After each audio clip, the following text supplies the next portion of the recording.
Hey everyone, and welcome to another Zeal stream with me, Talk to Me Gooseman, and hopefully you're doing well. And we have some fun up ahead, if that made sense.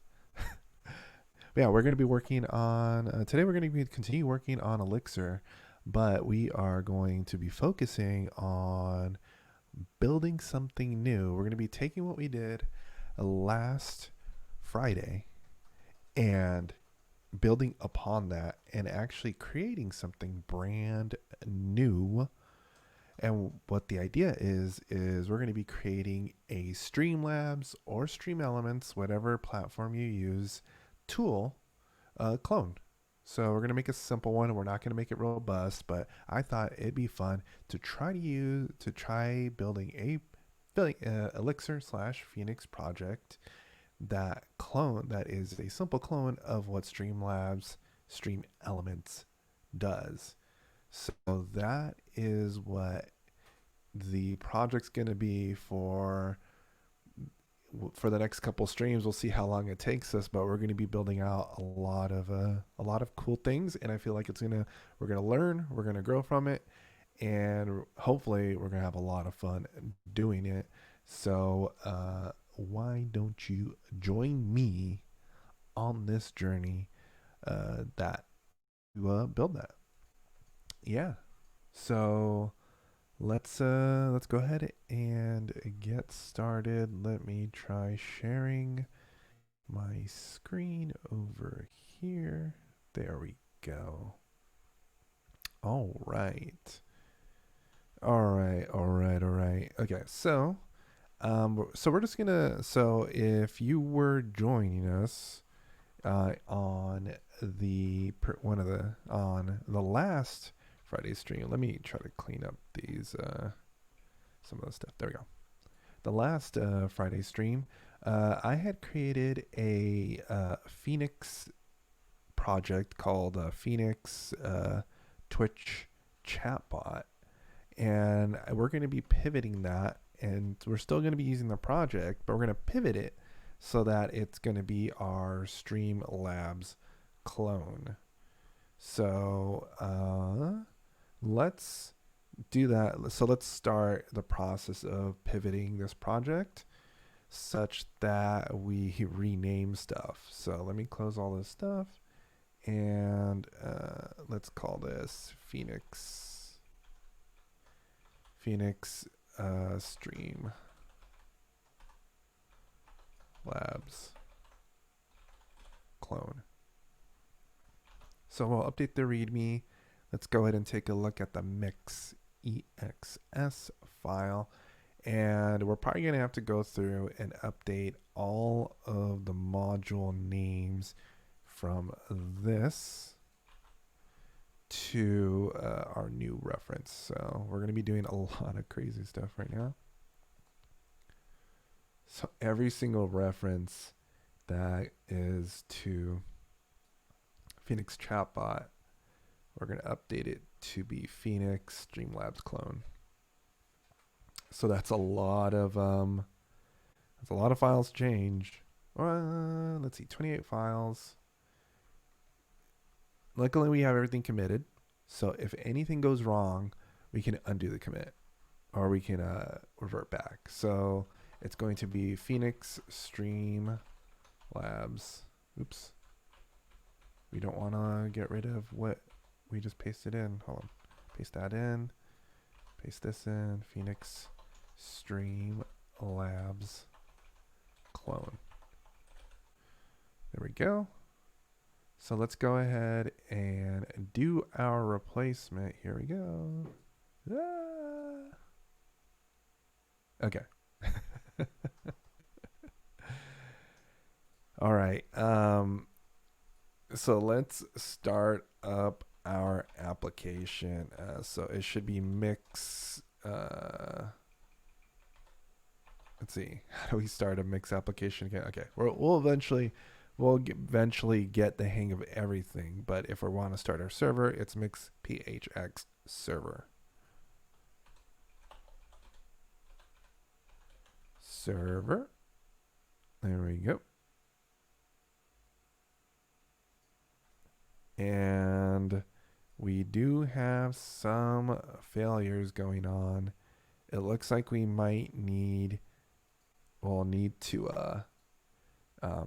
launch our Docker container for our database. So it's failing on that. So is it going to fail anymore? Let's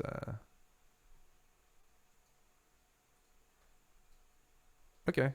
It looks like it might be working now. Cool. I think we got that going. And we might need to scaffold run migrations again. Because I believe we might have changed the name of the database potentially. And I can't remember how we do that. Ecto create, configure database. So let's make sure mix ecto create. Yeah, configure application Twitch and configure file, but the application is not available. This usually means you have not added application as a dependency to make CXS. Your configuring application does not really exist. Ensure Twitch exists, remove from the configuration file. That's interesting. So let's take a look over here. And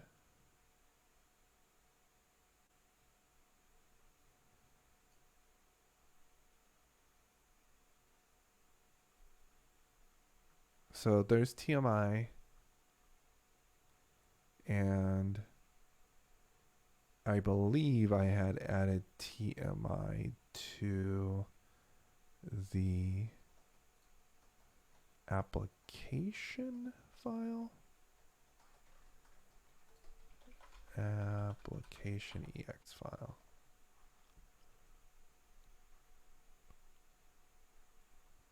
Streamlabs clone Twitch right there. So we add, and here is the file right here, Twitch EX.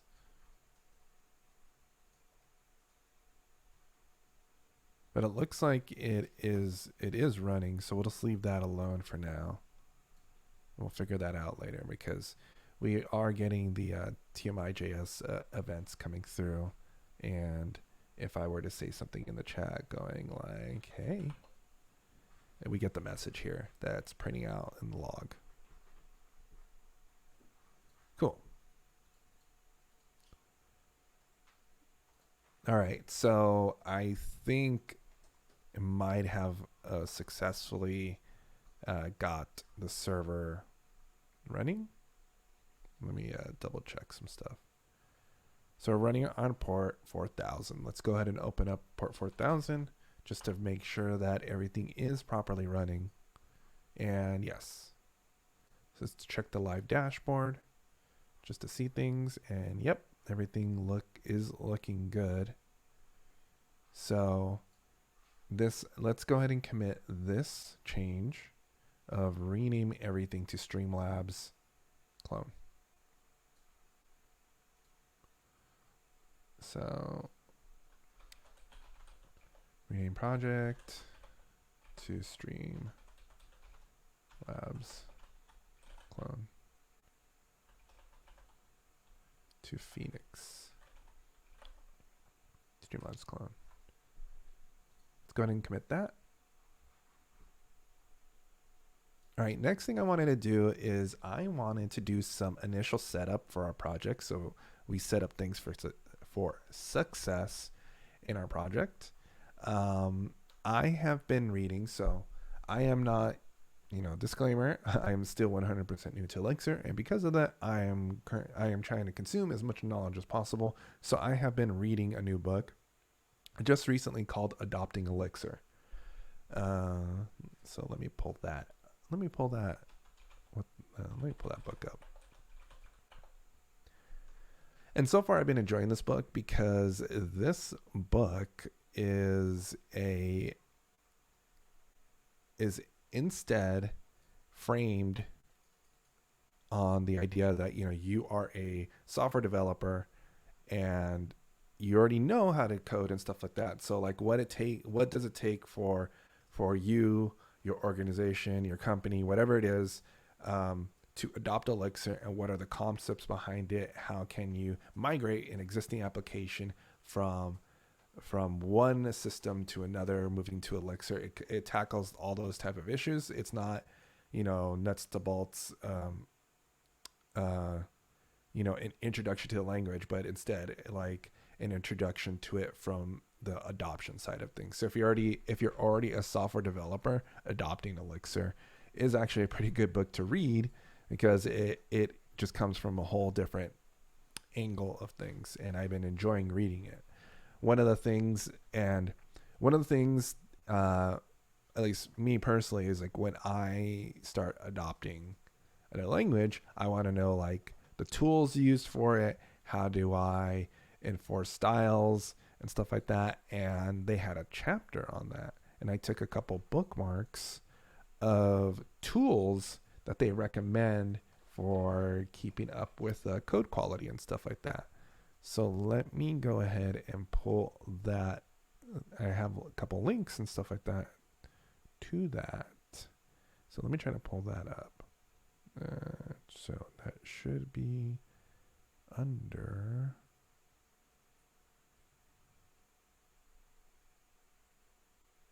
here. I've been redoing my Notion document, so I'm like a little bit. I need to reorganize things. Let me switch this to the list view. And display these for now. Okay, so one good one was do I have it in here? Credo, yes. So I've used this in a project in the past, and it is an awesome project because it is a static analysis tool to make sure that you're following good coding practices. So we're going to go ahead, and this is the first thing we're going to adopt as we're starting to build up our application. So before we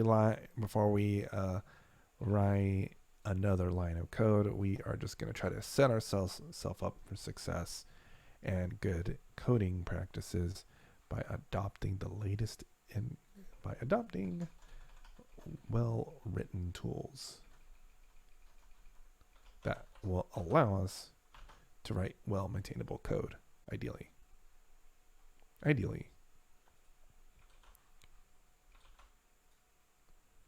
So I'm not going to run the install command yet, because there is one or two more things I want us to install before that.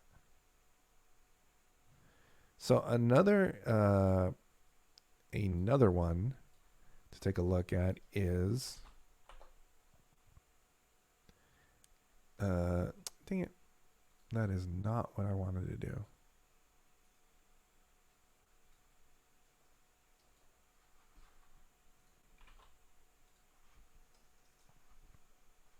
Corbob, ahoy hoy to you. How's it going, Corbob?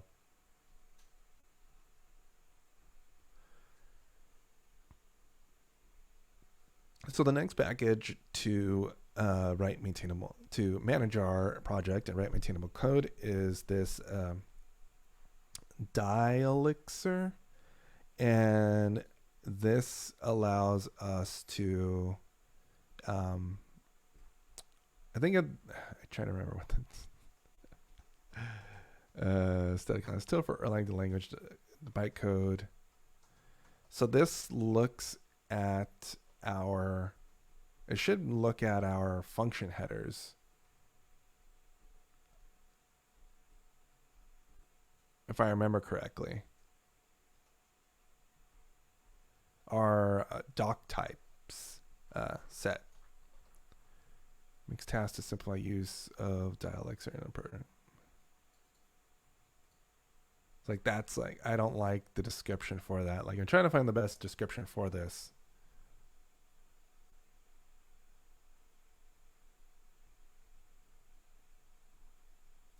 But it's not the best description. But this looks at doc string headers for and making sure that you are writing code that is type safe. So let me see if one of these is going to have an example of what I am talking about. So this would be a doc string header. It's being auto generated by my tooling on VS Code, but this would be a doc string header of. So if you are familiar with JS docs in JavaScript or Flow, but basically using comments kind of macro, you say what types that are coming in to expect and what the output's going to be. So then this tool can analyze the usage of your various functions to see if you are passing, if you're utilizing the functions correctly and passing the correct types, because Elixir is dynamically typed. Like it's dynamically typed as in you don't just specify the types. You're not required to say what parameters is.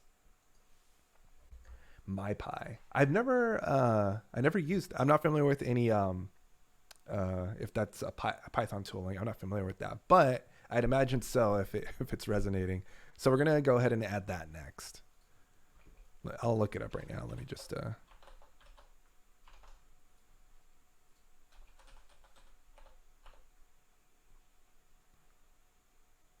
MyPay. No.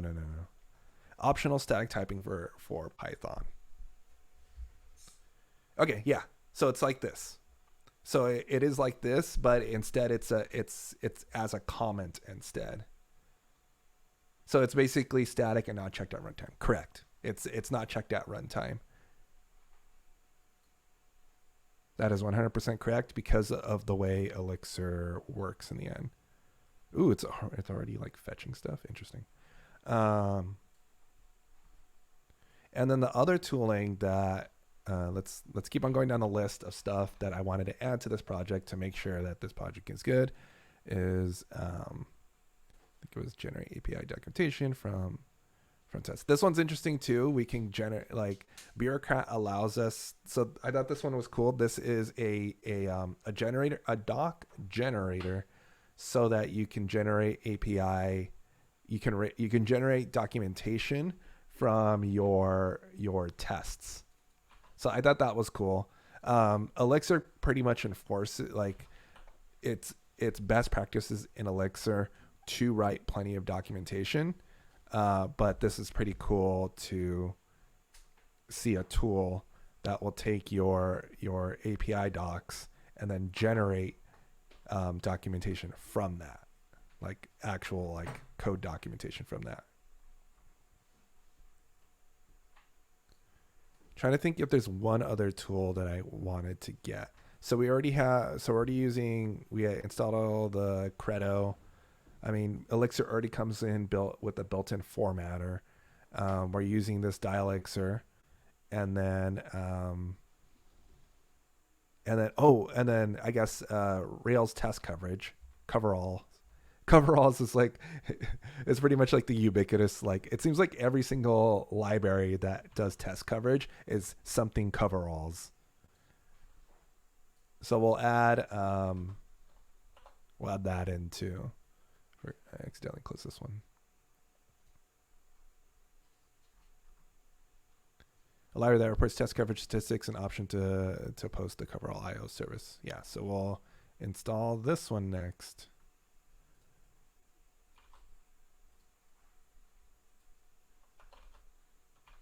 And then let's see. Do I have to do any? Okay, so it looks like we have to do some setup in the mix EXS for the project. where we say this stuff.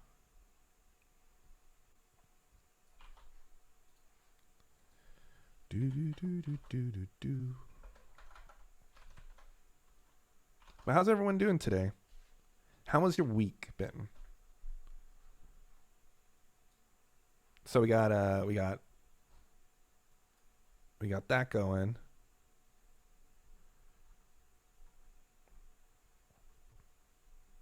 And then there's the command to generate our what do you call it? Documentation mix coveralls.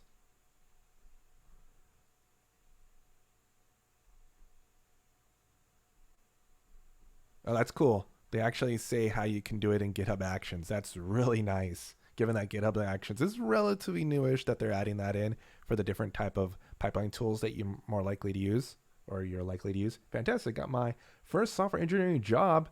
Ooh, that's awesome. That is absolutely awesome. Your first software engineering job. So what are you going to be doing? Is it Python or I'm like trying to yank at this cord. Let's see. Is this gonna work? I forget if I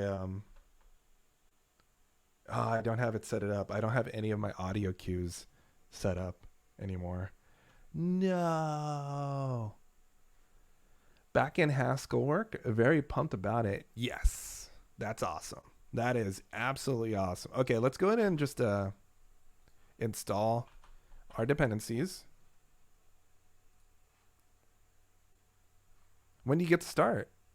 So I already did the installation. Let's do mix deps compile because we need to do this for the doc type stuff.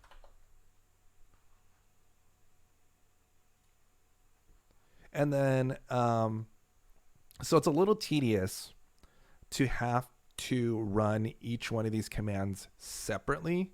So there is a way that I learned reading end of November. Ooh.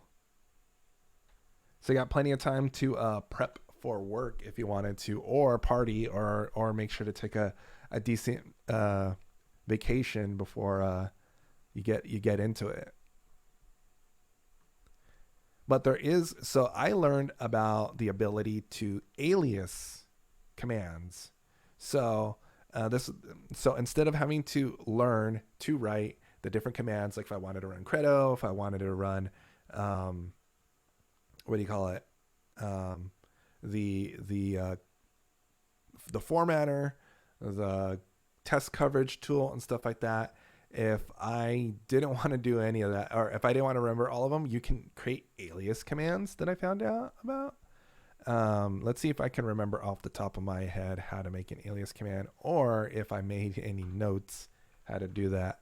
Let's take a look and see if I made notes on on that. Let's double check the cheat sheet and look at Elixir.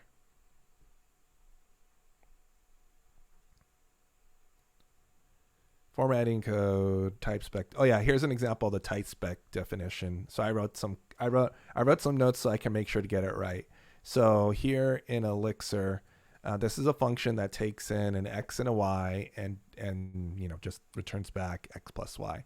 So in the type spec header, you just say you're basically defining the function again and saying like accepts an integer, and then outputs an integer, and it's the and then I showed a more advanced example where you can create instead of being super tedious and having to like, if you have two data things as the same shape, you can define them as types and then refer to those types in your spec. So you don't have to like be overly verbose and repetitive with defining your specs. So I thought that was cool. So no, I did not write any notes about doing an alias. So let's see if I can see it in here. Ooh, here we go. So right here's the aliases. So it's just a series of commands to run. So if I do mix Phoenix phx setup, it will run these commands. So let's test it out. So mix uh, phx setup. It will run these 3 commands. So what I'm going to do is I'm going to add a new alias in here. I guess you can do mix setup. It's aliases are shortcuts in tag. For example, install project dependencies, perform. Right, you can do mix setup, and it'll just do that. Okay, that's cool. Okay, so if I do mix setup,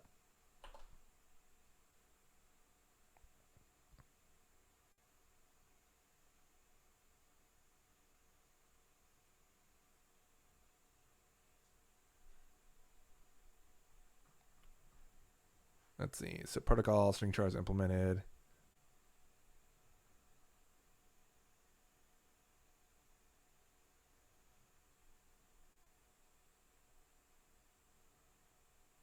Looks like we're coming across some sort of type error maybe. But anyway, so yeah, so we get that. And then here's running a test. So the mixed test. So what we'll do is what we can do is do what we call this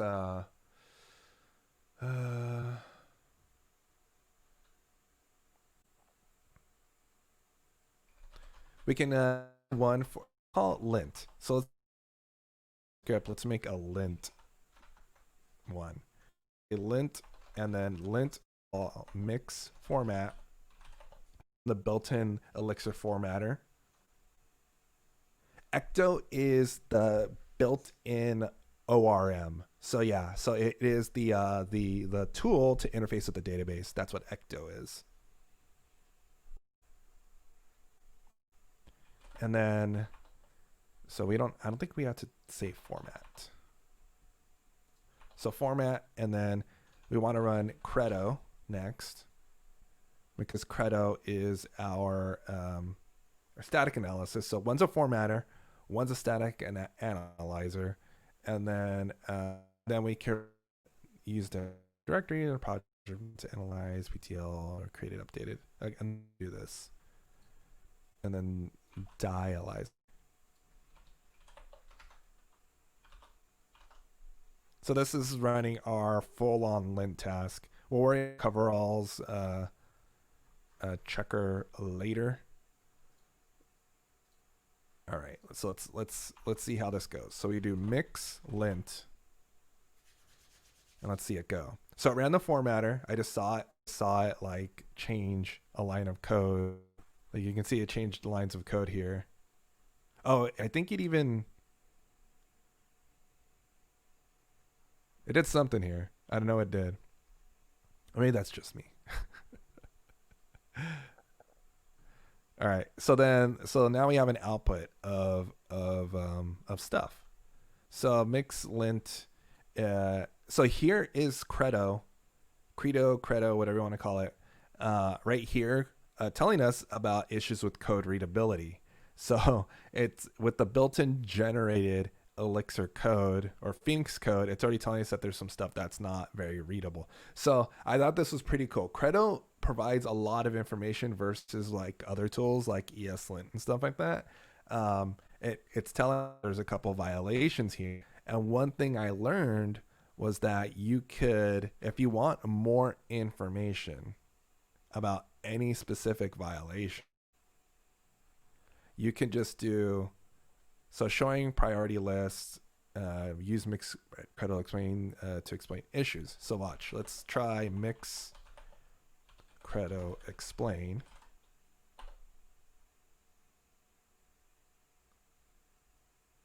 And then it goes through and it's kind of telling us like how we go about trying to explain a specific thing. So mix credo explain, and then we copy one of these lines here. So for this one, and I think I do this right, it should give an explanation, a full-on explanation of what was wrong with this code, the specific line of code, just like a full-on explanation. Cool glasses. Yeah, I'm trying out wearing these all the time, but these are basically they're gunner glasses for computer. Just I'm trying them out and seeing if they're gonna help with eye strain. Just before the stream, I was having like a headache, so I took some Advil, and then I'm wearing these to see if it's gonna help with any reduce any eye strain. I use eye drops sometimes. They cheap. Eye drops are good. I don't have dry eyes though. I don't suffer from dry eyes. I was just having a headache, and my eyes are pretty good. But how you doing, Juan Carlos? Yeah, so here you go. Like this, the linting tool is pretty cool. Look at this. So it's just telling us telemetry, the issues rootability, modules have at module doc tag, and then it says def module, do, and then coding question. So right here, every module should contain a comprehensive documentation. So it wants to, so it's actually telling us exactly what it wants. So instead of doing this, then just more code, it wants a straight up module doc header.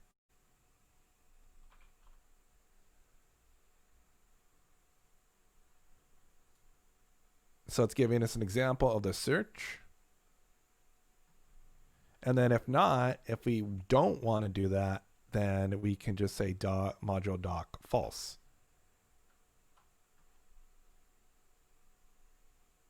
And that's what will appease that's what will appease Credo in our code. So let's pull up telemetry,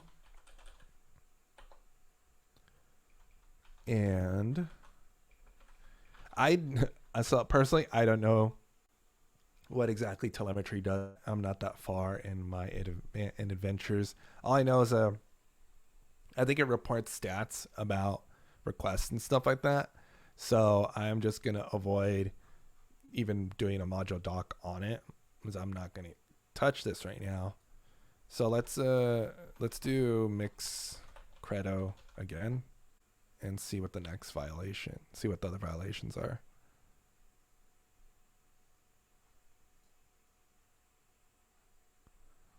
So let's see here. So next one is module doc tag, online that, page, clone web page, live view. So page. So another auto-generated documentation for our site. And then this is so I will go ahead and try documenting this one. So I think it's just 3 things based off what I saw before on the examples. Let's see.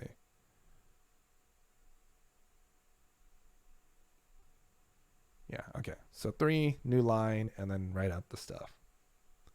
So example, so this is just the Phoenix live view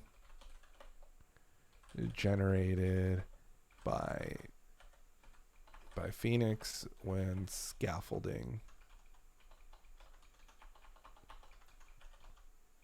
a new application. So that's what's going on here. So let's save that. And then it looks like we have another module doc issue with my Twitch module.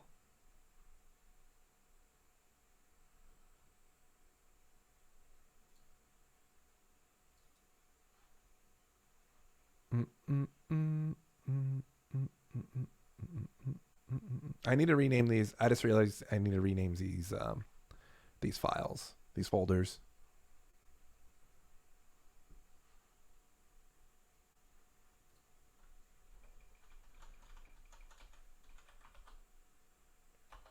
So at module doc, nice.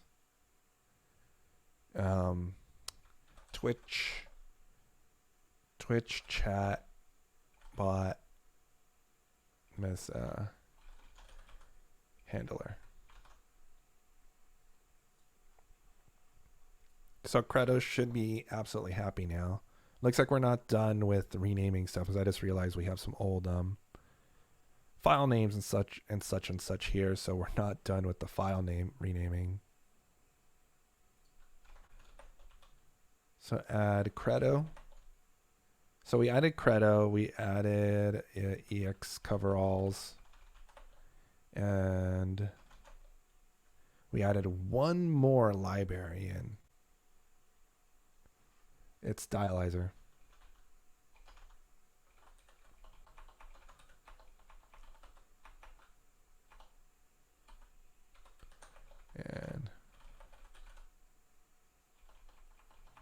And fix stuff.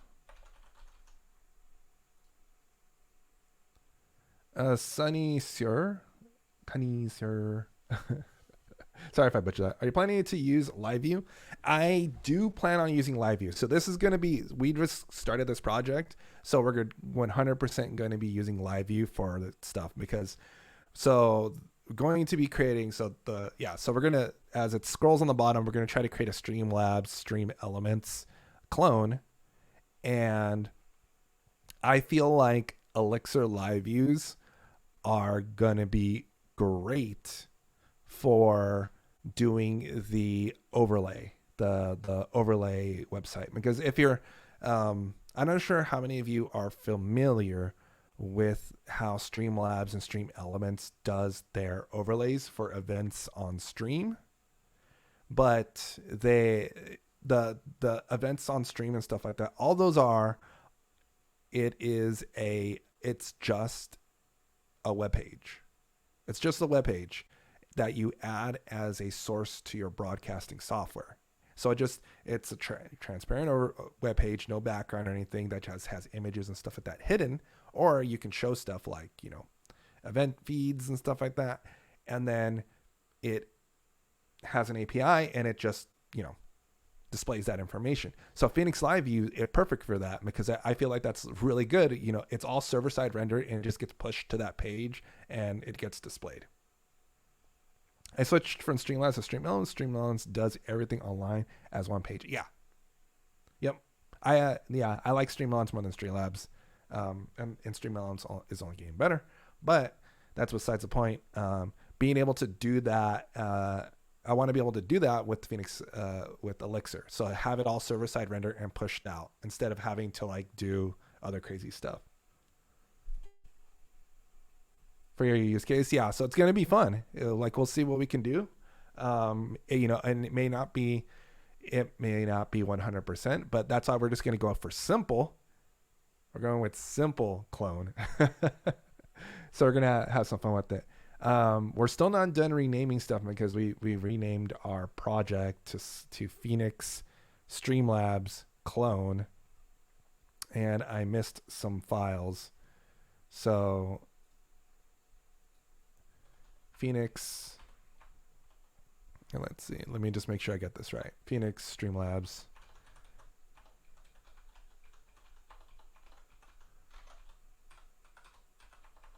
clone. You feel like, for live view to be awful for most tasks though? I think if that's what you mean, I feel like I don't think, based off what I read, you can't just use live view for everything. You need, oops, this should be Streamlabs web, I believe.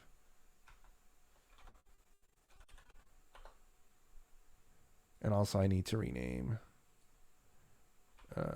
I need to fix this. I mean, it's server side rendering applications, and I feel like it could be pretty powerful. I use a library on my Ruby on one of my Ruby on Rails applications that also is inspired by Phoenix Live View, and it's actually really nice to be able to push out micro page updates without actually having to, from the server side over WebSocket, without really having to do all that much on the client side in terms of ingesting some sort of JSON and loading it on the page. Instead, it knows about the page. It knows to only do partial DOM updates. It's really, really convenient if you know what you need to do to make it work. Dang it, not copy. Rename. Phoenix Streamlabs. But I haven't had a chance to use it yet, so we'll find out. I've seen the live view in HTML/CSS, and it's tiny bits of JavaScript that it injects. Yeah, it injects it. It's tiny bits of JavaScript. It injects over WebSocket typically. I'm not sure if it falls back to HTTP long polling, but yeah, it's just tiny bits of JavaScript, and it just automatically does it for you versus the old days where you had to use like Java, like jQuery, UJS, and yeah, it was just it's just easier. I remember back in the day, like it wasn't as trivial. But we'll see. I haven't really built anything full fledged in Phoenix or Elixir. It's all just been, hobbyist stuff, even that. So we're gonna go through the adventure of the pain and adventures of this. So Phoenix, Twitch,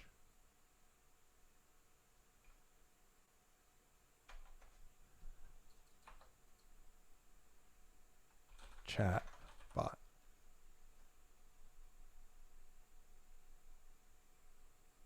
And we're replacing this with Phoenix.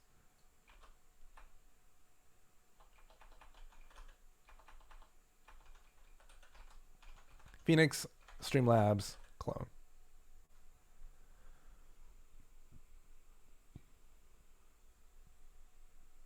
You like it, especially Ecto? I like it so far. And I want to do more with Elixir. I was talking about this earlier in the stream, but if you're already familiar with programming and such, a really good book that I've been reading is called Adopting Elixir.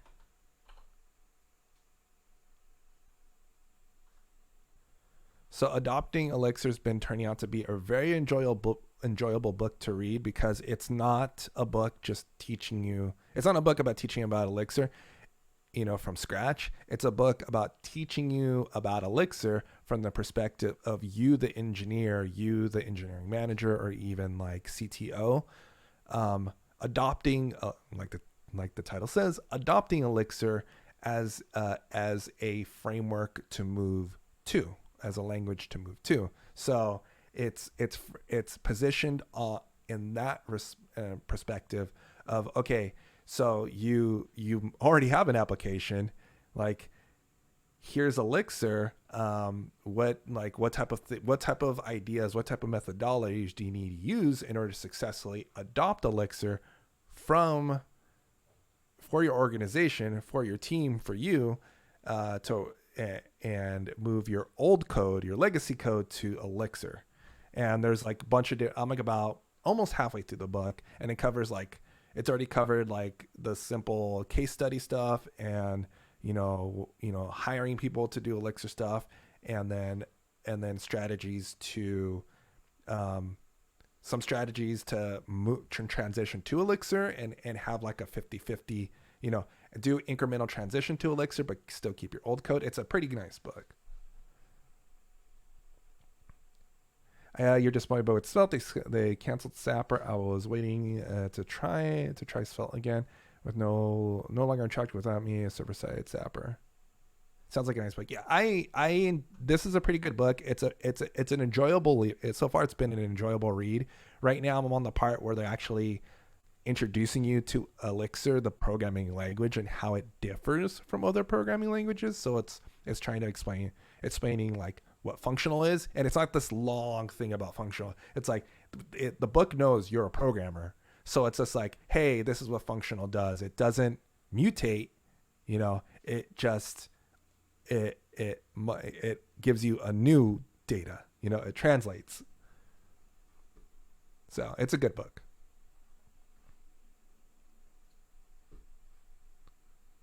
All right, we're renaming more stuff. Here we go. Hopefully Can't break anything. Fingers crossed. Let's try to do mixed setup again. Because I think we have to create a new database.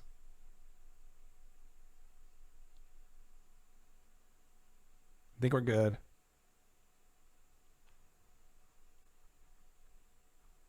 I recognize this. These are unhandled messages coming in. So I want to use Elixir for a personal project because Elixir handles high concurrency WebSockets really well. So my closed captioning project, I want to try to adopting for Elixir. But I've never tried Svelte. To your point, Juan, I was curious about it, but I decided, you know what? There's already too many frameworks. I know React well enough, and I enjoy Vue, and I don't want to go any further than that. You only wish with the Elixir deployments are not as painful. I have like, okay. I heard Elixir deployments are pretty painful. I've read about it. We'll see how it goes once it gets to that point. I think we'll deploy this to Gig Elixir. At some point, I'm going to want to learn how to configure things to deploy it to Azure. So I'm not sure exactly what makes it complicated yet, but if anyone wants to enlighten me the challenges that I might see moving forward in the future, that would be cool.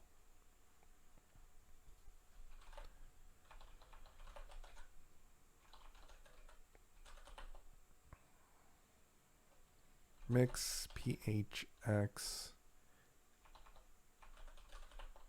I think I want to alias the launching the server command to just server, because I don't know. I want to be kind of like with what do you call it? With like npm and be just like just start, almost like, oh, I can alias it to start. How about that? Mix start.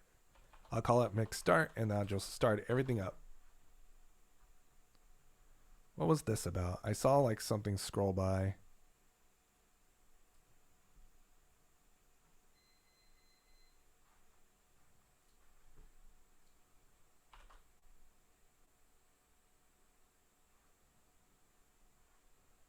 Cannot compile after changing config. Uh-oh.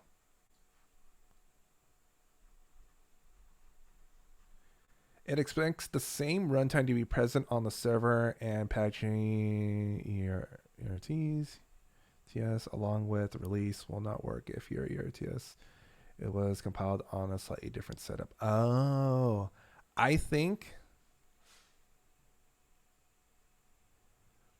it also likes to pack a lot of configuration to release. So I think I came across the version issue because I had set things up I try to set things up to run in Docker, and the Docker version of Elixir was older than the version of Elixir I was trying to run, and I couldn't just change it because it had been compiled in a different version of Elixir. So that went sideways. Is Elixir slow as Haskell? We're doing some benchmarking, and they're very slow compared to DMA. Elixir is supposed to be very fast. Elixir as is, so I think Elixir is as fast from the benchmarking I've seen, at least with WebSockets.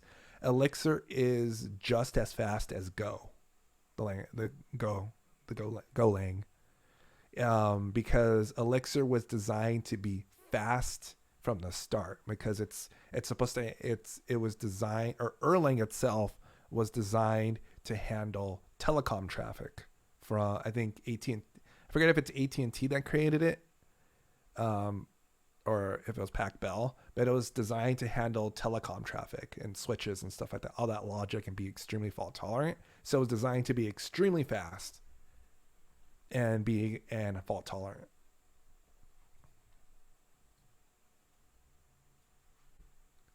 So do I have any other references to bot stuff? Okay,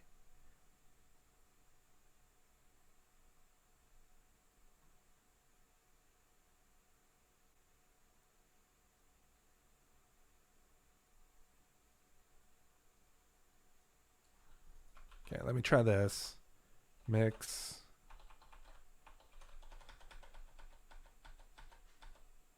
Depths compile.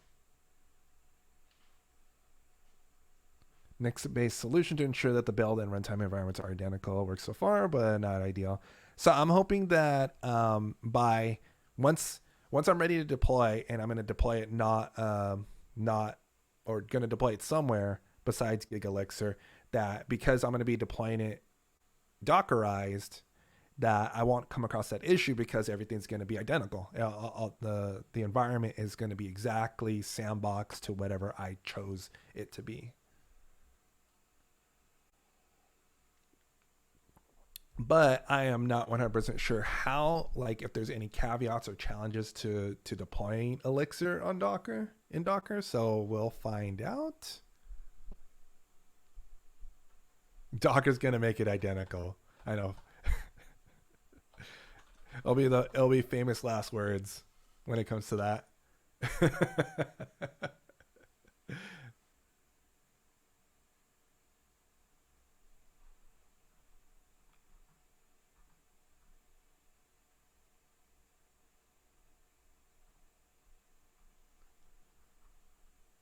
Okay, so it looks like we have some sort of issue with things not porting over well already. So let's find out. So we have an issue in the live view.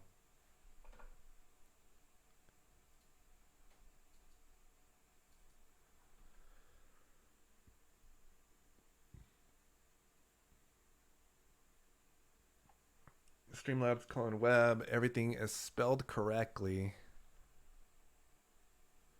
Oh, what if in the the view? I think it's in the view because things are structured differently, right? So there's supposed to be a view folder for this stuff.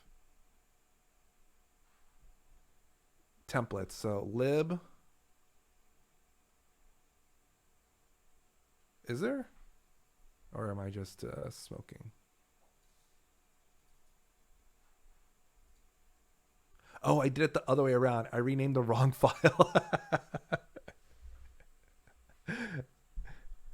I renamed the wrong file. This one should be called web. This one should not be called web. I got the folder. I was not paying attention when we were talking. So this one is supposed to be the web folder. Rename web. And then this one is not the web folder. This one's regular application folder.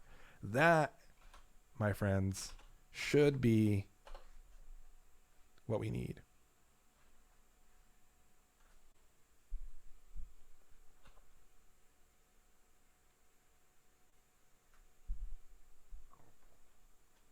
That should be what we need. Ba, ba, ba, ba, da. I had to check my calendar. I have a meeting at 3. Okay. Okay. So mix start. Come on, let's do this.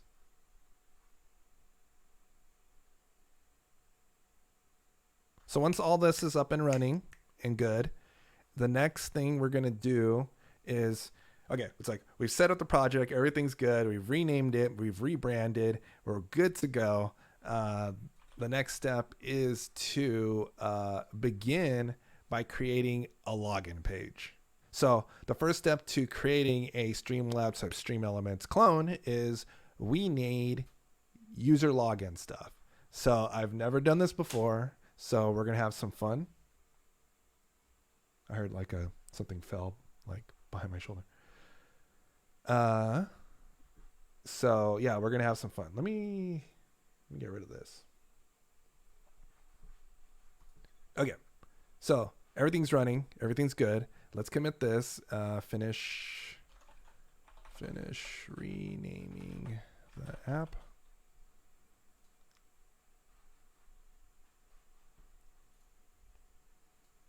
So let's try to add in a login system. There is a library that we can leverage. And I forget it off the top of my head, but I have it linked here. And it's called Guardian, which is a user authentication library. So let's go ahead and look it up. So hexdocs or hex, is it hex.pm is the equivalent to npm. Login via Twitch OAuth? Yes. We're going to try to figure out how to do that. We're going to try to figure out how to do it. Thoughtbot has an article on using Guardian for logging in with Google. So if I get lost, we're going to go ahead and leverage and take a look at the Thoughtbot article on using Guardian to log in. So here's Guardian for us. And let's go ahead and look at the documentation. Takes us to hexdocs. All right, Juan. Thanks for stopping by. You have a chill weekend. So Guardian is an authentication toolkit for Elixir. Provides token-based authentication, does not provide implementations for the challenge phase, the first verification resource user built into his suite Elixir. To perform the challenge phase authentication, you can use UberAuth to help you use whatever methodology makes sense for your application. So it looks like we're gonna have to use UberAuth too. So let's take a look at UberAuth because I've read about this. So Elixir authentication system for plug-based web application. UserAuth is a two-phase authentication framework that provides a clear API, allowing for many strategies to be created and shared with the community. It's heavily inspired by OmniAuth. Awesome, because we're going to have to use OAuth. You can call it a port, but it is significantly better in operation, but almost the same concept. Huge hat tipped to Intridia. UberAuth provides only the initial authentication challenge, initial OAuth flow, collect information from the login from a login form, does not authenticate each request. That's up to an application. You can use the issue token and put the results in the session. Libraries like Guardian. Okay, there we go. Do a full list of strategies. Let's see if it already includes a strategy for Twitch. If not, I've done this before in other libraries and in both Ruby and I've done this in Node. So it shouldn't be, it's usually all the applications have roughly the same workflow. So it shouldn't be too hard to that. So they don't have an explicit identity for this, but we should hopefully be able to just be inspired by them. Like, why is Streamlabs in here, but not Twitch?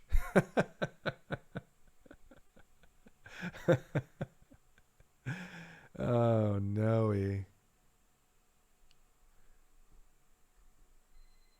These strategies can be used to building blocks or other strategies to leverage open standards and other comments.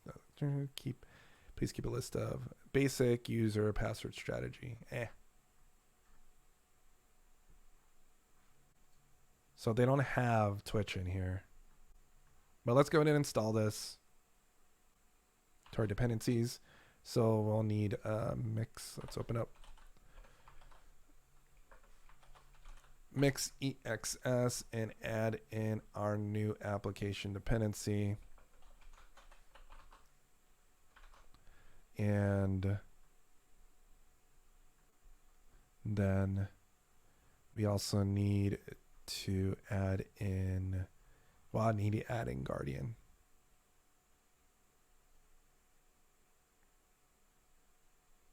Creating tokens, verify tokens, custom tokens, plugin integration, Phoenix integration. Phoenix integration. Let's click on that. Not yet implemented.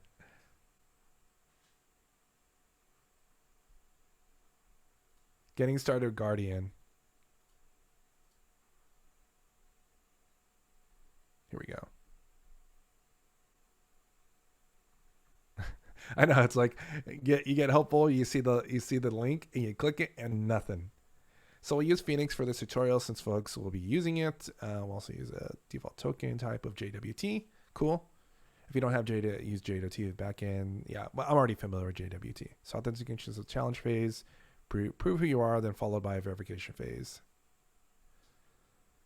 Second part. Okay, so and then this is our Guardian dependency. Looks like we're on 2.1 already. So we'll say Guardian 2.1 here.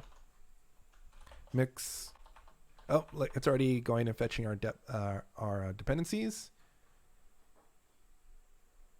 Okay, so here we go. So create a user manager. We'll need something to authenticate how users are created, and what you can do is outside the scope of this tutorial. You already have a user model, so you can skip this part.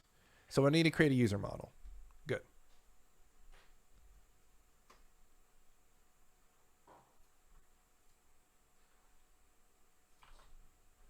So if we were, I wonder if there's like a tutorial for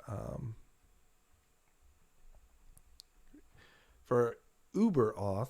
If there's a tutorial for like using Google, well, I know the Thoughtbot one has.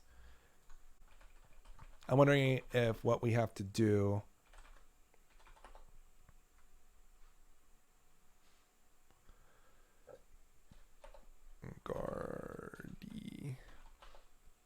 What exactly how we're going to have to scaffold our user authentication. So here's the multi-part series that they had: authentication with UberAuth and Guardian.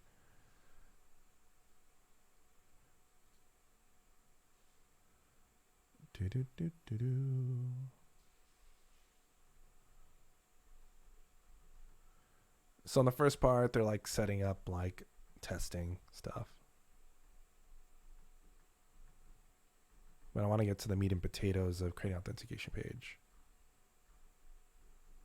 So creating an authentication page is this part. I'd imagine that over here, well, let's see how they set up the user. Let's not go too far on a tangent.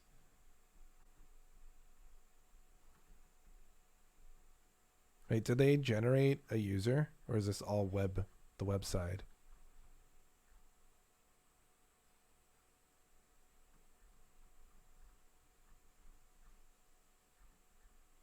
They didn't.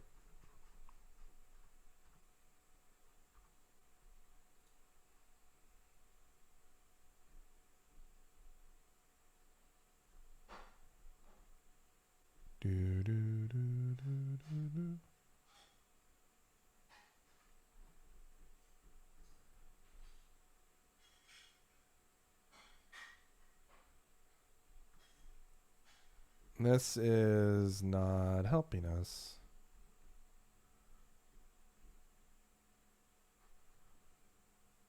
Okay. Yeah. All right. I finally saw it. Okay, so we're just going to follow the same principle where we're going to generate a user manager user. So we'll need to do something to authenticate how users are created and what they can do outside the scope of this tutorial if you already have a user model. So we already read this through. So let's generate context user manager users. So let's try installing that, or try running that is.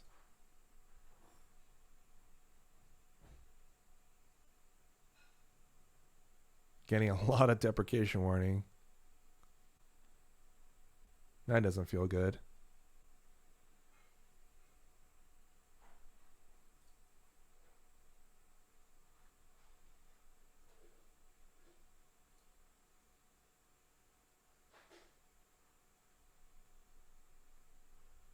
All right, so we generated some files.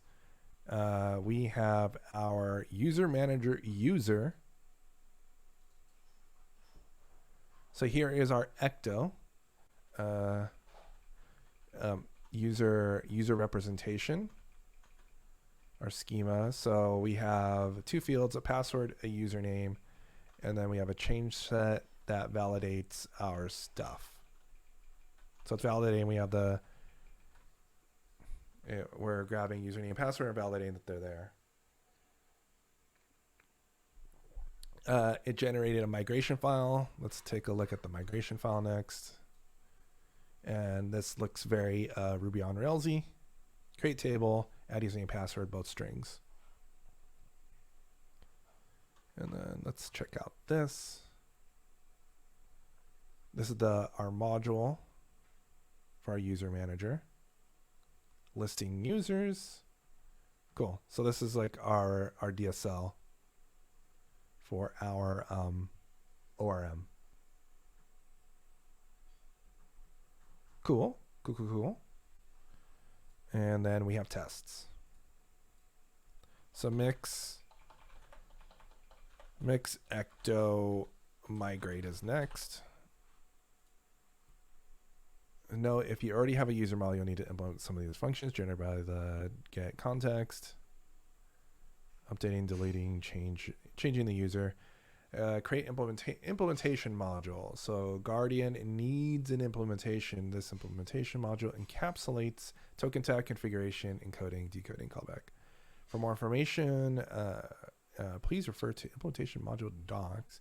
You can have as many implementation modules as you need to, depending on your application. For this one though, we only have a simple user system, so we'll only need one.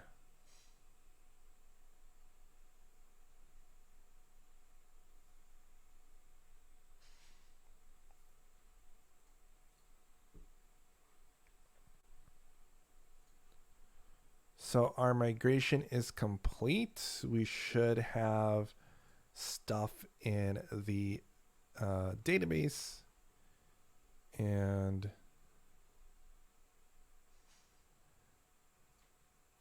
we have our tests. Before we commit, let's do mix lint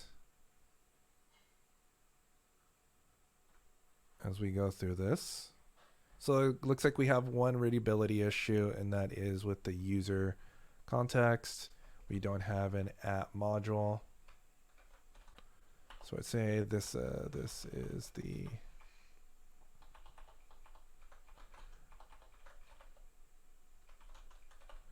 I want to call it like the user ecto.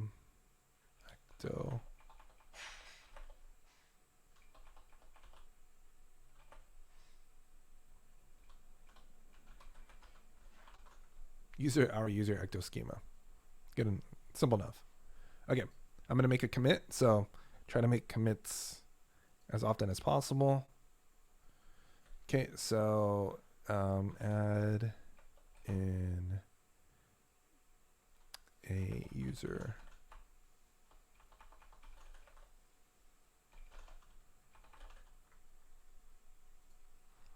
Add in a user model.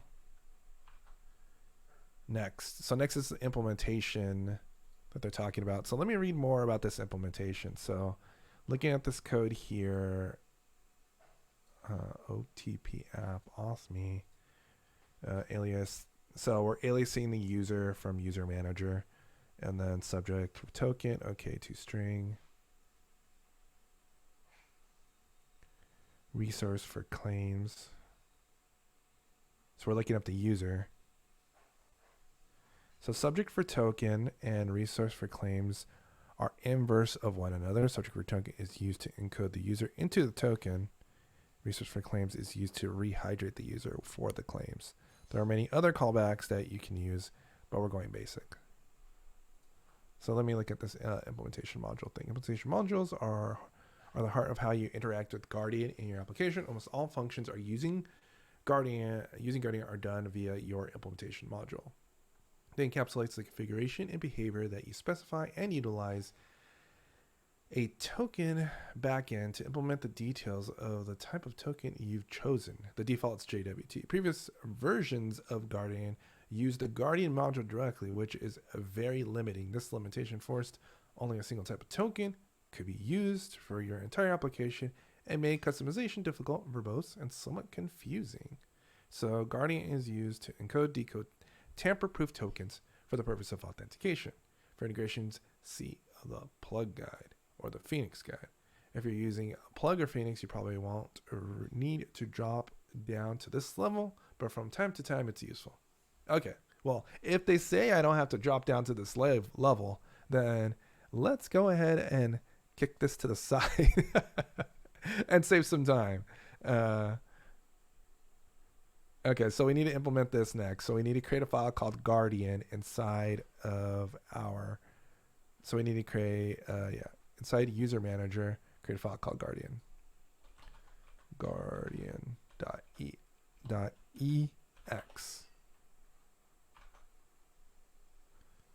And this is the file that is in question.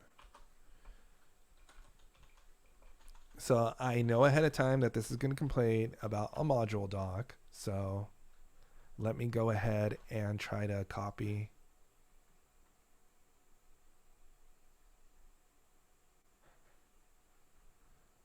Create implementation module. Let me see if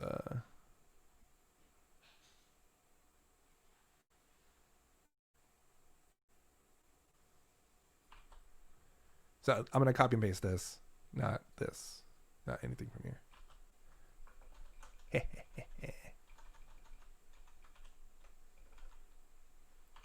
Cool. All right, what next? What next? Set up Guardian config. Use the JWT token type. We'll need a secret. We'll use the HS512 algorithm, which is a simple hashing algorithm. The most basic configuration is very straightforward. The secret can be any string, but it's recommended that you use the generator provided with Guardian for this. So we do this, and then copy the output from the previous command and add it to your configuration. Okay, so I'm going to run this command, but since it's going to output stuff, I am not going to show my screen. So give me a second here as we go on an adventure of generating stuff. So I generated it out, and it wants me to put this in the config exs config. I feel like putting it just there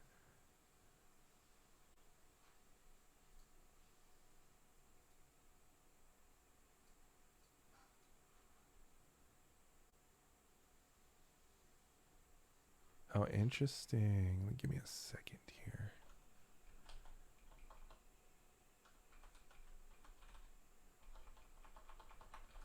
Give me a second here.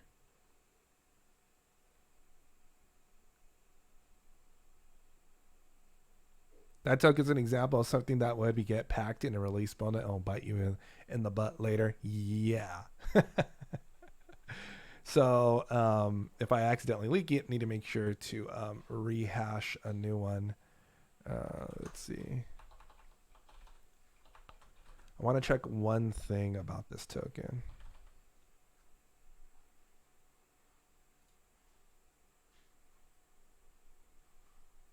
That I cannot show on my screen.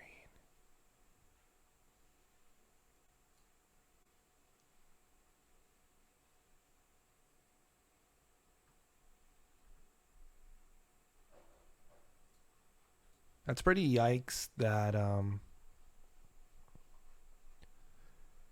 that by default certain things are shown on the screen. All those configs are evaluated at compile time. Yeah. Let me double check one of my assumptions here.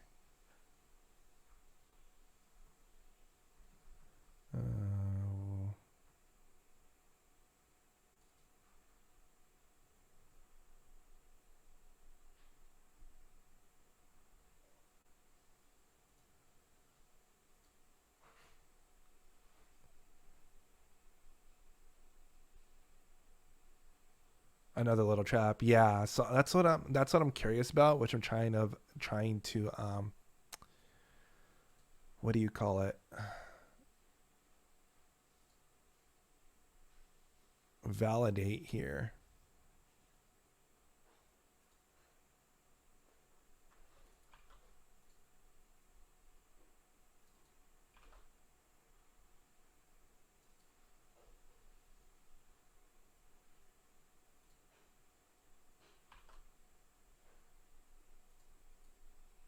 Because we want to get this application configured just right.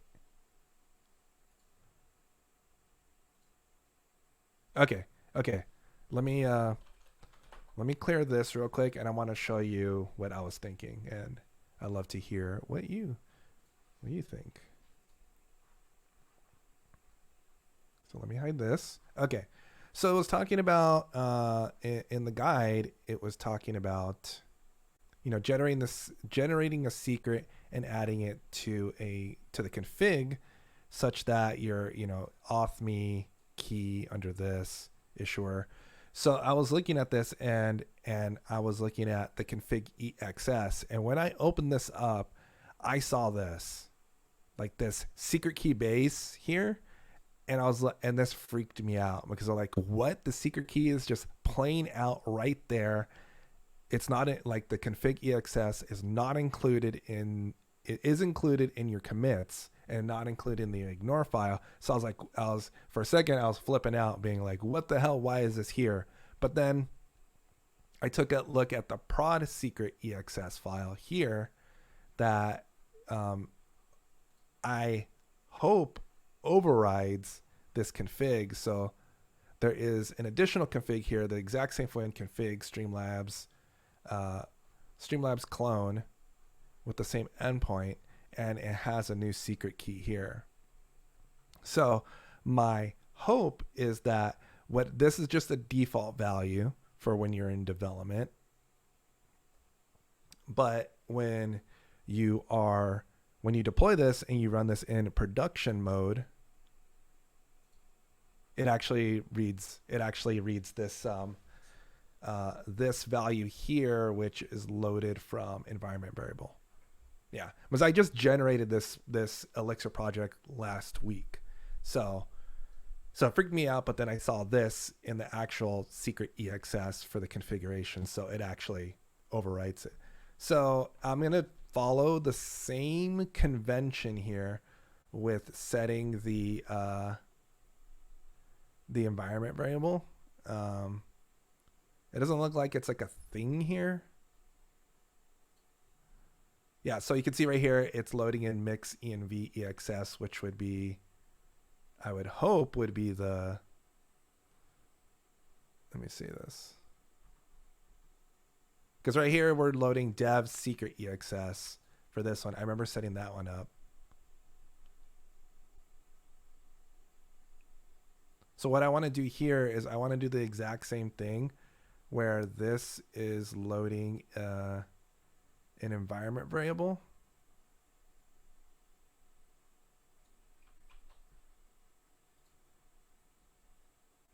And I'll just do it straight up right here in the config. So instead, this will be our I'm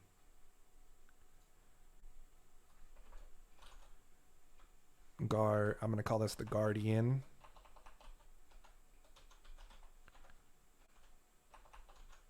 Secret key.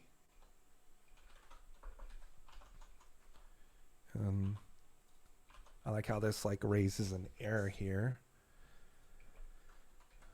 So guardian secret key. And then let's take this here, and then right below we will then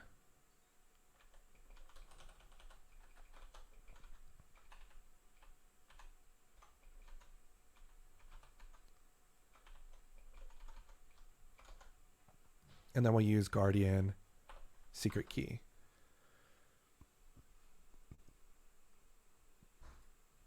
So then this will just load from the environment variable file, which is what I want.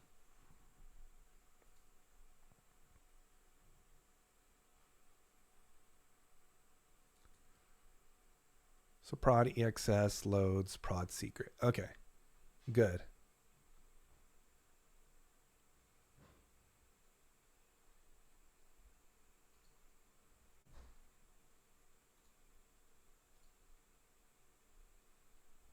So we're loading this in. So the one thing I need to do now is actually create not a new folder. What I need to do is I need to create a new file. That is the .env file. And this .env file will contain our Guardian secret in here. And then that should hopefully be loaded into our environment once I generate it. So now I'm actually going to go ahead and generate this key. So let's go back into this Heidi mode and run the command to generate a key.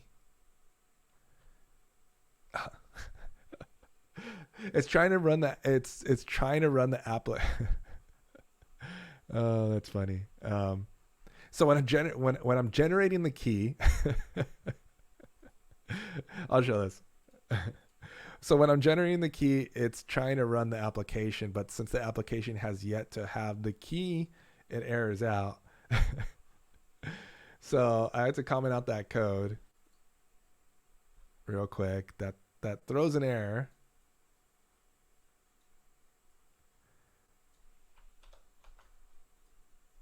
So let me.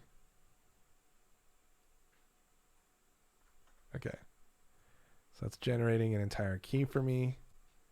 Now we can comment this back in, and then I can throw this into my env file. Good stuff. Let me close that now, and then let me clear this out so we don't see anything. Enable that back in, and mix start.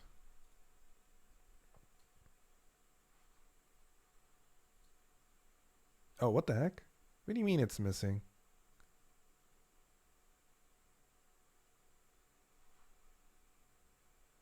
Is it? Oh, wait. Do I need to add?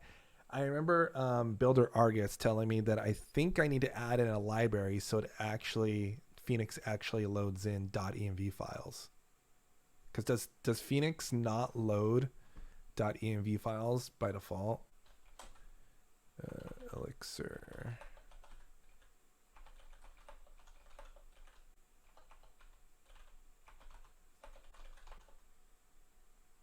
It does not. Okay. So I do need that env library. So let's go to hex.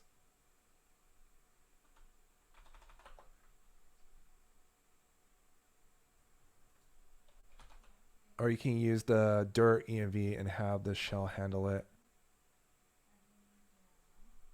Yeah, I think I want to try to set this up so that it just auto magically does it for anyone else that wants to join the project. The least amount of friction possible. Let me see. env is an improved application configuration.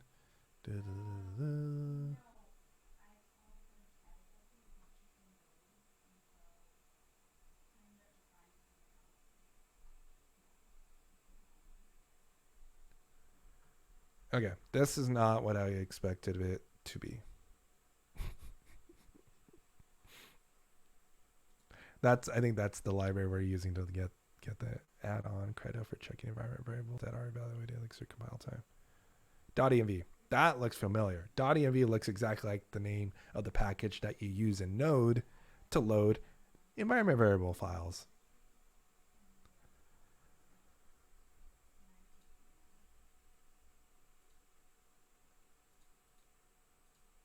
Is it like there we go. Nope. Wait.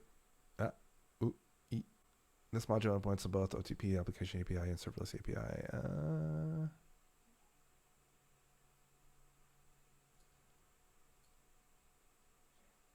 How do we use it? Is it just get env?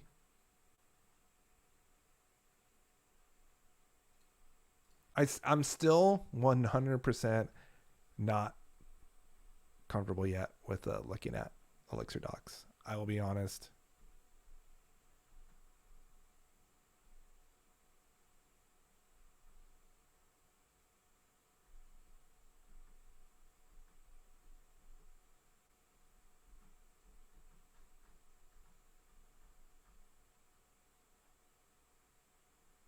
I start the application with start.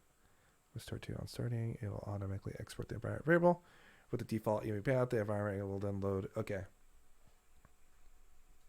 GitHub pages might be better. Yeah, I think that might be the route to go. It looks like we get, based off that initial description, looks like it just says like to just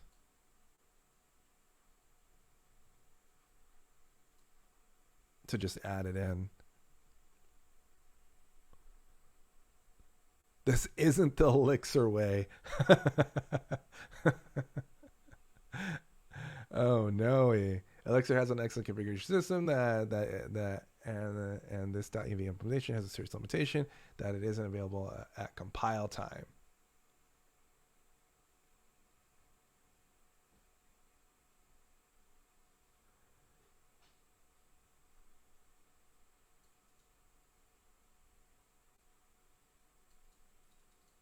Okay.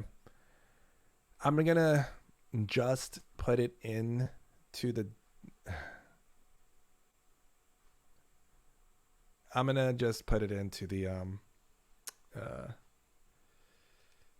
should I do that? I'm a little annoyed right now. So this isn't the Elixir way. We want to follow the Elixir way. I don't want to use any hacky solutions.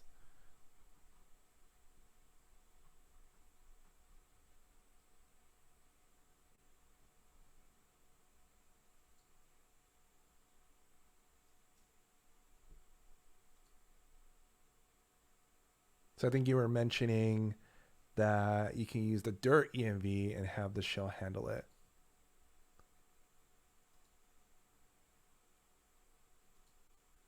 Let's see what Stack Overflow suggests. This very first one, which we glossed over.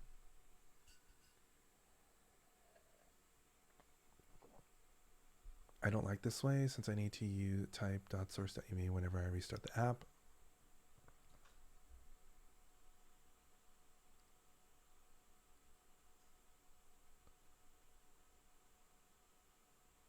Set environment variables just to read them immediately seems a bit strange. Yeah, I want to like emulate environment variables inside the system. So create an env. So I found another example. Create a .env file, add the env variable file, run source env every time it is modified, and execute the command again. Maybe it's in a reboot too. It's really important. Don't forget to add the secret to your git ignore. Run phx server or mix phx serve, and then that. I guess what I can do is have this aliased in my mix exs. Whoa, why is this all red?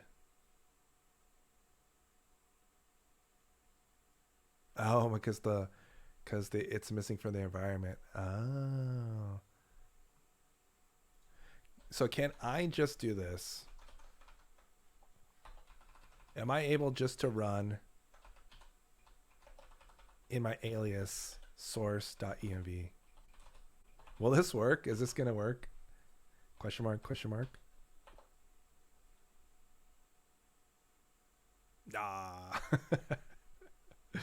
No, I won't even start the application server yet.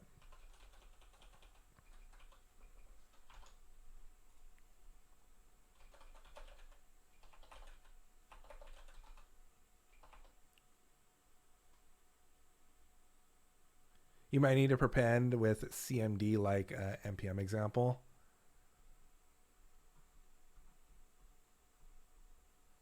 So yeah, well, it's not even running it before that. Here, let's just try this. Env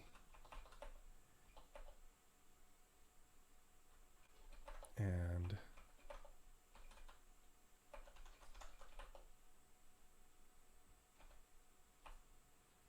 source env mixstart.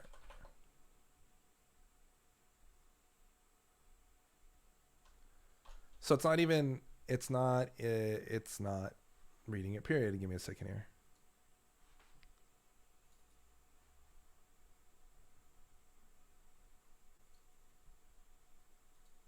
All right, I'm just gonna go the other way around with this and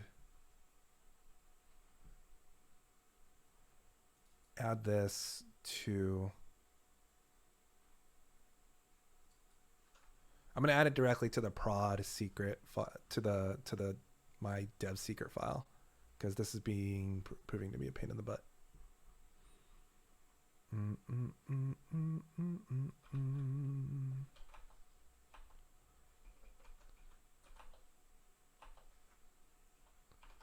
So give me a second here while I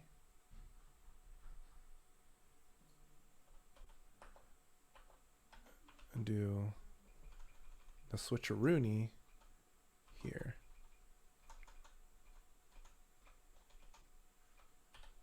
So I'm defining the configuration in both the prod exs file and then I guess not in the prod exs file, but in the prod secret exs file is to be more accurate.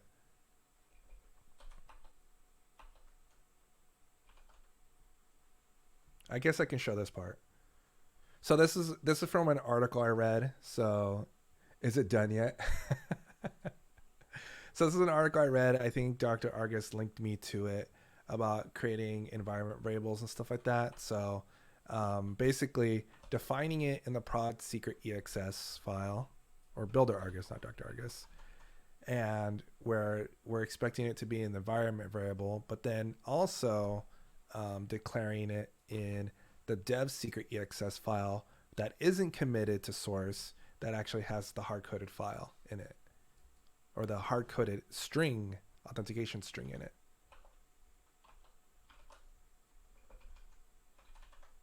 So that's what I'm doing now, because apparently trying to load from an environment variable is slightly more difficult in Elixir than it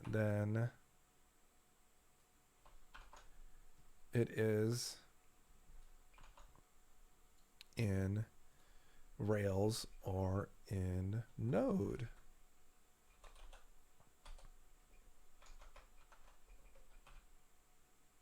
So almost done here.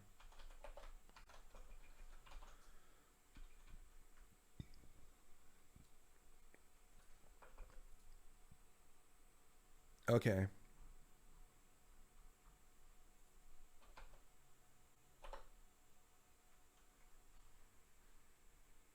Now we're back in action. It started up because we have the secret in there. I threw it inside the dev secret. So instead of it having the code to look for an environment variable, it has the string hard coded in. So we're not committing that to source. I am not opening up that file. So, so you can use your imagination. Next on this list of enjoyment. So I learned something. So we're learning something new. Environment variables, not easy, not trivial enough. Okay. So next is, so I set up the config for generating the secret key, so it can generate JWTs based off that secret key. This is not strictly required for Guardian. So password hashing. This is not strictly required for Guardian. If you already have a way for you to verify user or password for your user model, you can skip this part. We'll implement a simple version of password hashing for this tutorial. This is up to your application and is only here for example purposes.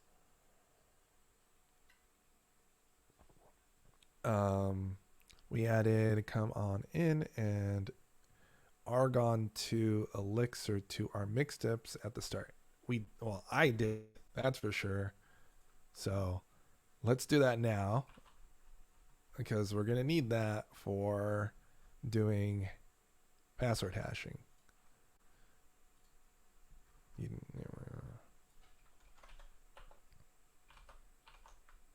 I wonder if my sort plugin's going to work on this.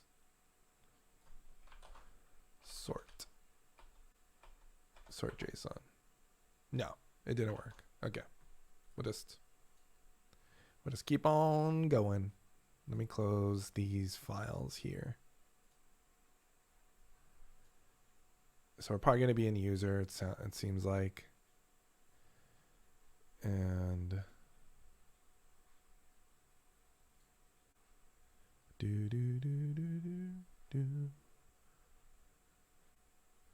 when setting the password for the user and when verifying the login credentials. So put password to hash. So we're hashing the password as part of the change set, and then change set valid. So is the record valid?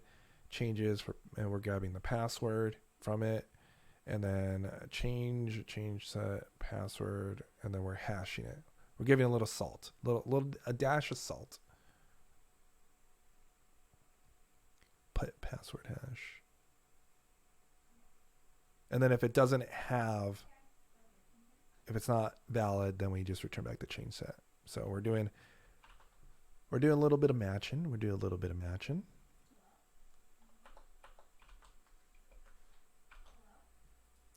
And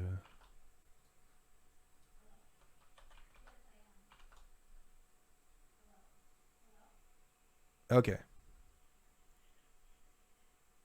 So now we're doing this change set. We're going through the pipeline so we can salt that password, because again, when dealing with user authentication, you don't want to put the plain text password in your database. So that's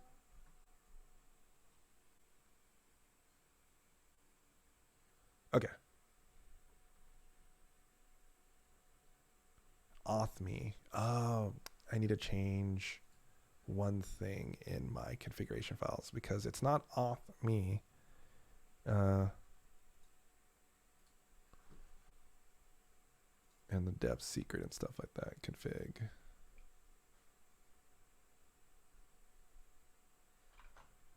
Give me a second here.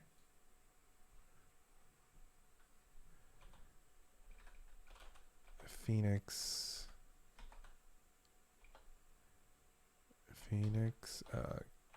Credola, Streamlabs, clone. And I need to copy this over to the prod secret, to there, and to there.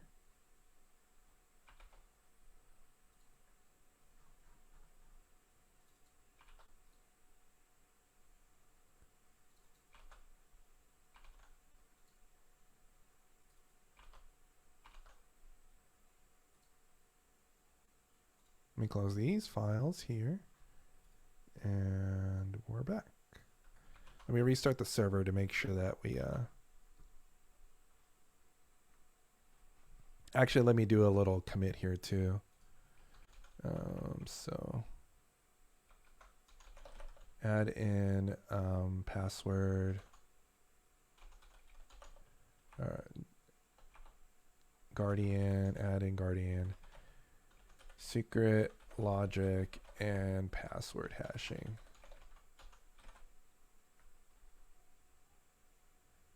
We don't want to commit .env files ever, so we're adding that in to our get ignore. And let's relaunch our application. All right, so we need a way to verify the username, password, and the credentials. It looks like we need to do that in our user manager module. And so in our user manager,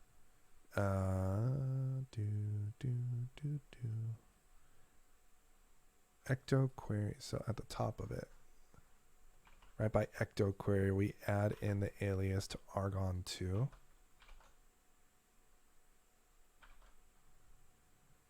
And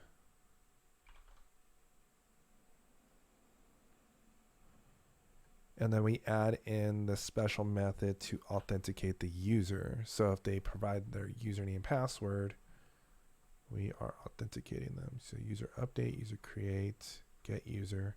I'm going to go ahead and put it right under user create.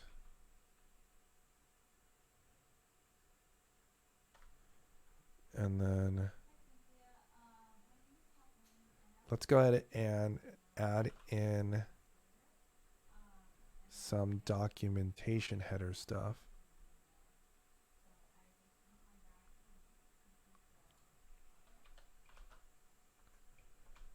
Because we want to be good developers and provide documentation.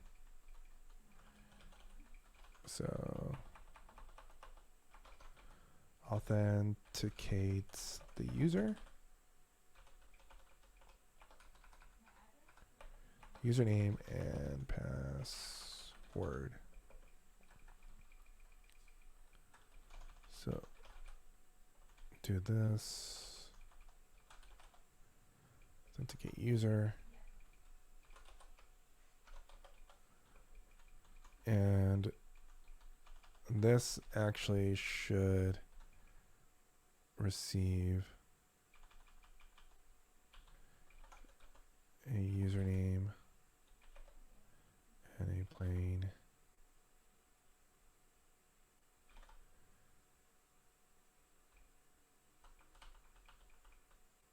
hold on. I was gonna a field and a value.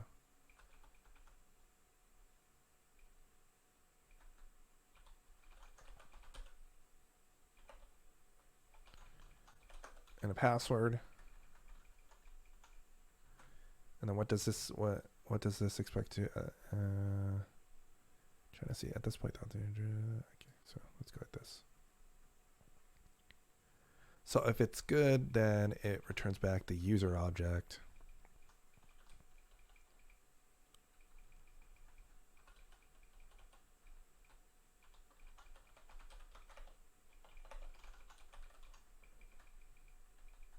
So this is a bad password.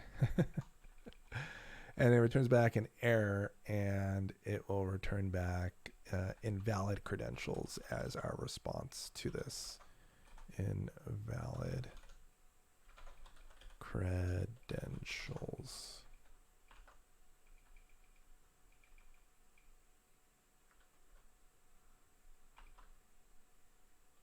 At this point, the auto-generated tests, when you first created the user manager and the user, if you follow, so at this point, the auto-generated tests, when we first created the user manager and user, if you follow this guide to the letter, would fail when you run mix tests. This is due to the fact that the auto-generated tests do not know about passwords. All it knows is user is your users table has 2 string columns that needs a check. Fixing the broken test is simple. So let's go ahead and run a test, mix test.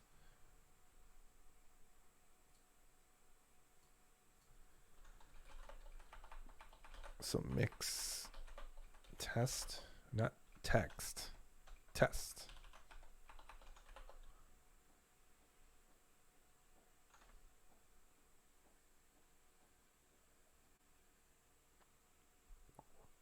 Once we finish this part, we'll be calling it a day because we got a meeting coming up, and it's been about 2 hours, and coming on 2 hours, things start to get a little sketch. But I feel like, I learned a lot more stuff, and we're making progress with this. We've renamed the file, renamed the stuff, introduced some new tooling to keep things clean and the project well maintained. One thing I do remember off the top of my head is that for Credo, when we do, I think there's a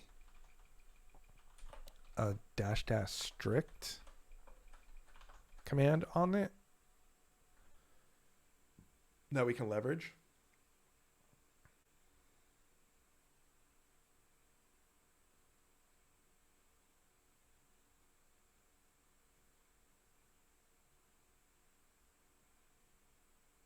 So it's compiling everything. It's taking a little bit.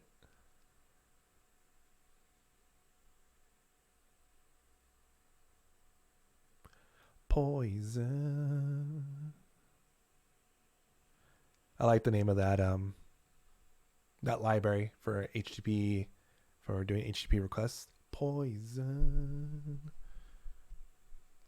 Mm, mm, mm, mm, mm, mm, mm, mm.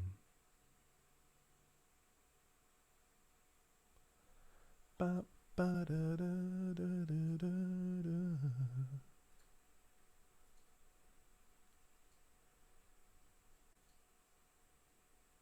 Close this.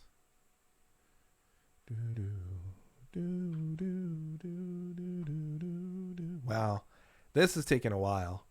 This, I wonder if this. Actually, I have no clue why it's taking a while, but it's taking a while to compile everything just to run the tests. Because all I do is run mixed test, right?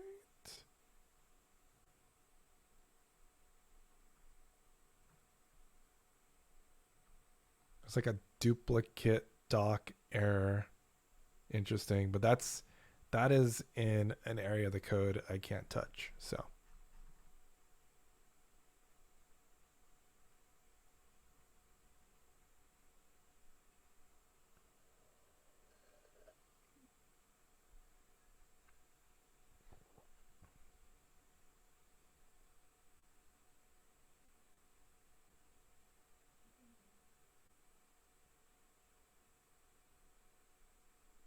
I guess mixed test does run a couple things. It runs ecto create, migrate, and then test.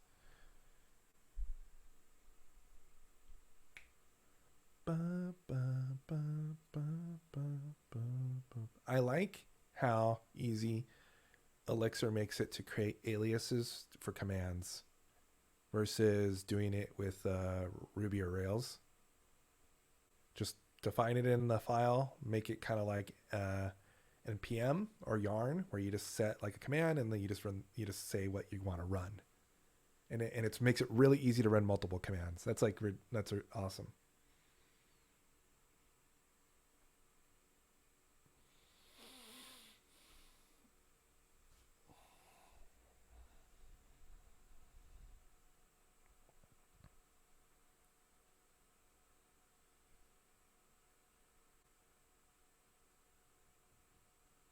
This is taking one hot minute.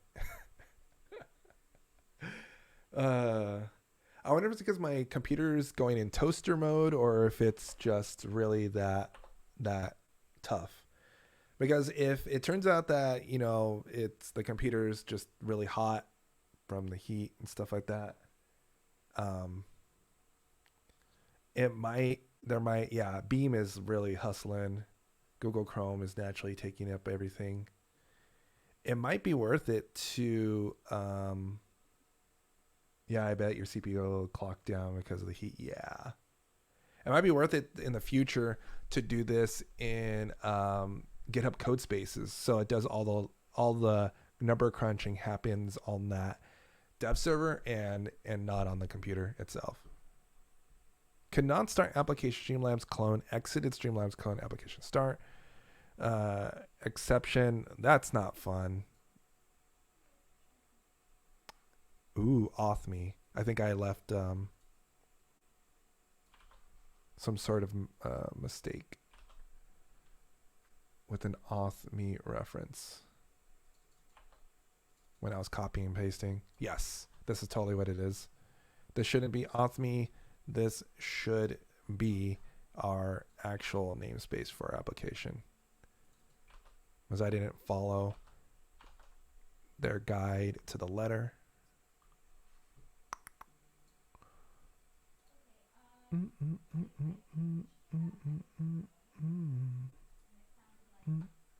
right, let's try this again.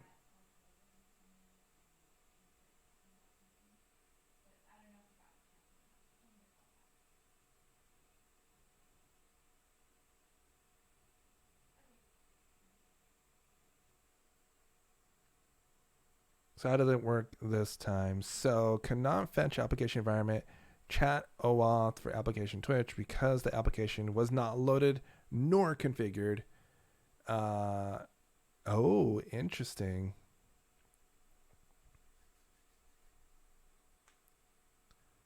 So I have to create dummy token OAuth stuff for the test EXS.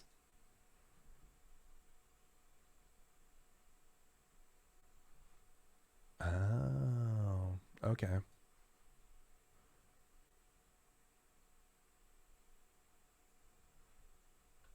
So let me grab this and this, because we don't want to use real configs anyway in our tests.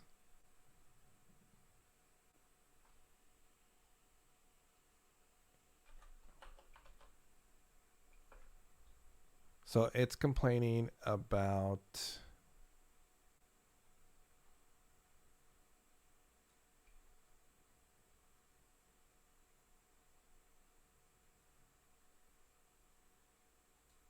so this one's for the well, I need to change this too. The issuer is not that.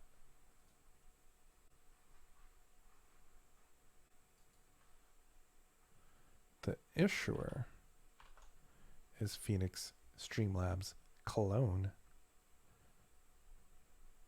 All right, I'm gonna have to go into Heidi mode, but we're gonna have to head out in just a minute, also, in a hot minute.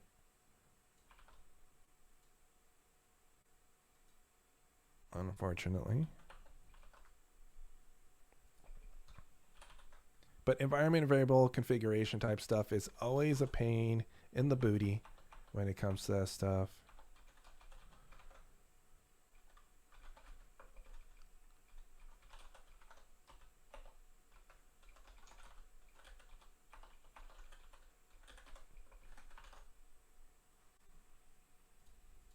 So in the test EXS, I just went ahead and just did filler OAuth random secret.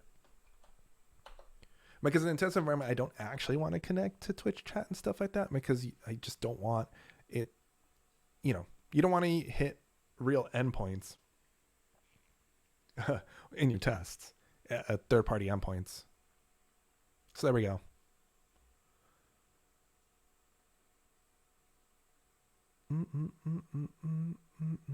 And then there's our test assertions, because we're hashing them. So I'm pretty sure that in the guide, that's what they're going to be talking about with, yeah, check pass, OAuth2, yeah. And then we have to update our tests. So I just have to go in and update the test for the assertion to be modified. So let's go take a look at that.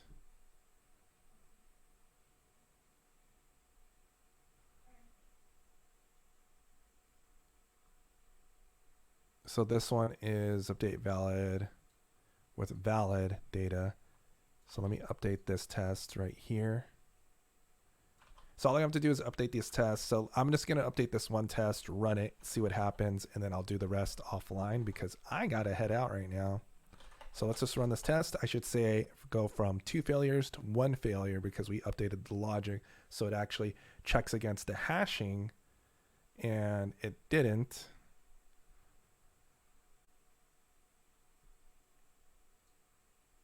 Do, do, do, do, do.